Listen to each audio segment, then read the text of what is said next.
ఒక దేశం విభజన తర్వాత కూడా ఆ దేవాలయాలు మౌనంగా మన చరిత్రను పలుకుతున్నాయి. అవి కేవలం కట్టడాలు కాదు, ఒక సంస్కృతి యొక్క గొప్ప జ్ఞాపకాలు. దేవాలయాలు అంటే కేవలం మంత్రాల కోసమే కాదు, మన సంస్కృతి సాంప్రదాయాలను నిలబెట్టే స్తంభాల వంటివి మన దేవాలయాలు. 1947లో భారత ఉపఖండ విభజనకు ముందు పాకిస్తాన్ ప్రాంతంలో లక్షలాది మంది హిందువులు నివసించేవారు. అక్కడ ఎన్నో శతాబ్దాలుగా ఉన్న హిందూ దేవాలయాలు భక్తి కళా సాంప్రదాయాలను ప్రతిబింబించేవిగా ఉండేవి. విభజన అనంతరం హిందువులు పెద్ద ఎత్తున ఇండియాకు వలస వెళ్లడంతో అనేక దేవాలయాలు నిర్లక్ష్యానికి గురయ్యాయి. కొన్ని దేవాలయాలను ధ్వంసం చేశారు, మరికొన్ని ప్రభుత్వం ఆధీనంలోకి తీసుకుంది. హిందూ మైనారిటీలకు తమ పవిత్ర స్థలాలపై ప్రవేశం కూడా కష్టమైంది. ఇప్పటికీ పాకిస్తాన్లో కొన్ని వేల హిందూ దేవాలయాలు ఉన్నాయి. దాదాపు 400కు పైగా ఆలయాలు ఉన్నట్లు రిపోర్టుల ద్వారా తెలుస్తుంది. అందులో ఒక ఆలయం హింగ్లాజ్ మాతా దేవాలయం. ఇది బలూచిస్తాన్లో ఉంది. ఇది ఒక శక్తిపీఠం. హిందూ మతస్థులే కాక స్థానిక ముస్లింలు కూడా భక్తిగా పూజించే ఆలయం ఇది. ప్రతి ఏటా వేల మంది యాత్రికులు ఇక్కడికి వస్తారు.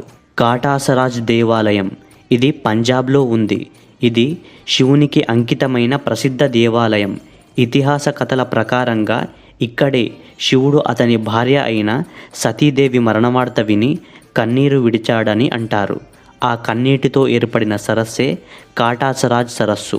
పార్కర్ ప్రాంతంలో రామపీర్ ఆలయం. ఇది సింధు ప్రాంతంలో ఉంది. ప్రతి సంవత్సరం జరిగే రామపీర్ మేళా పాకిస్తాన్లో ఉన్న హిందువులు జరుపుకునే అతిపెద్ద ఆధ్యాత్మిక ఉత్సవాల్లో ఒకటి. శ్రీ హనుమాన్ మందిర్. ఈ ఆలయం కరాచీలో ఉంది. నగర మధ్య భాగంలో హనుమంతునికి అంకితమైన దేవాలయం ఇది. ఇప్పటికీ ఇక్కడికి భక్తులు వస్తుంటారు. ఇవే కాకుండా ముల్తాన్ సూరజ్ కుంద్ టెంపుల్. ఇది సూర్యదేవుని ఆలయం. ఈ ఆలయం మహాభారత కాలం నాటి కంటే ముందుదని చెబుతుంటారు. జగన్నాథ్ మందిర్. ఈ ఆలయం ఒడిషా ఆలయ నిర్మాణాన్ని పోలి ఉంటుంది. సీతాకుంద్. ఇది సీతామాత దేవాలయం. ఈ ఆలయం బలూచిస్తాన్లో ఉంది. శివాలా మందిర్. ఈ ఆలయం సింధు నది తీరానికి దగ్గరగా ఉంది. శివాలా తేజ్ సింగ్ ఆలయం. ఈ ఆలయం లాహోర్ నగరంలో ఉన్న అరుదైన హిందూ ఆలయాల్లో ఒకటి.